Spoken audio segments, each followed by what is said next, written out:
Aujourd'hui, je suis avec Francisco Toro et Cynthia Rodriguez d'une ruelle qui n'a pas de nom, mais d'une ruelle qui connaît plein d'histoires. Francisco, je t'ai rencontré via des articles qui parlent des ruelles. Est-ce que tu peux me parler un peu de ce qui t'enflamme dans le sujet des ruelles? Je pense que les Montréalais trouvent tellement normal d'avoir des ruelles derrière chez eux qu'ils ne remarquent pas le fait qu'en fait, qu'il y a des communautés qui se déroulent là. Il y a des potentialités de vivre en communauté ici. En fait, c'est comme public et privé en même temps. Donc, il y a ce côté intime. Et si on se balade dans ces ruelles, on peut parler avec qui que ce soit. Franchement, j'ai vécu sur cette ruelle pendant 10 ans. Je ne l'utilisais pas, je n'avais pas de stationnement ici. Jusqu'au moment que mon petit gars, qui avait 7 ans à l'époque, a commencé à jouer aux cartes de Pokémon.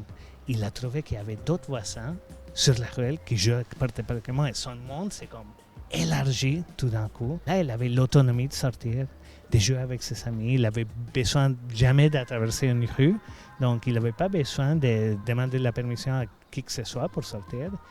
Et là, je me suis retrouvé dans la ruelle 3 fois par jour à lui chercher. et quand on fait ça, on commence nécessairement à connaître les voisins. Et là, je me suis rendu compte, waouh, il y a comme un Montréal caché ici. Il y a un Montréal des parents qui cherchent les enfants pour leur faire souper. Et donc, j'ai voulu faire quelque chose avec. Donc, on a démarré Vive la ruelle.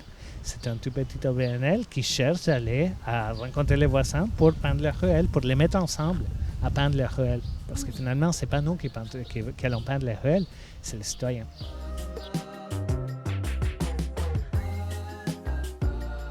Cynthia, toi aussi, la ruelle t'a inspiré un projet. Tu as aussi fondé un organisme suite à une idée de ruelle. Ben oui, en fait, j'ai trouvé cette petite pierre qui a une aigne. L'aigne, c'est la lettre caractéristique de l'espagnol. Donc j'ai dit, c'est quelque chose qui est arrivé pour moi et moi je l'ai pris, je le garde précieusement. J'aime dire que ça c'est la pierre fondationnelle de mon projet. Mon projet s'appelle Upa Upa Espagnol. Moi je suis une maman immigrante, je viens de Venezuela comme Kiko. Je pense que c'est important de préserver sa langue à soi. Donc nos projets c'est pour stimuler la langue espagnole, l'héritage de la langue espagnole.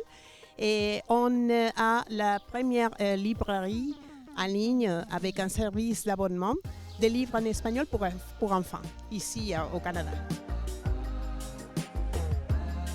Bien, merci à vous deux. C'est ce qui conclut l'entrevue. Écoute, on pourrait parler pendant 1 heure, j'ai l'impression.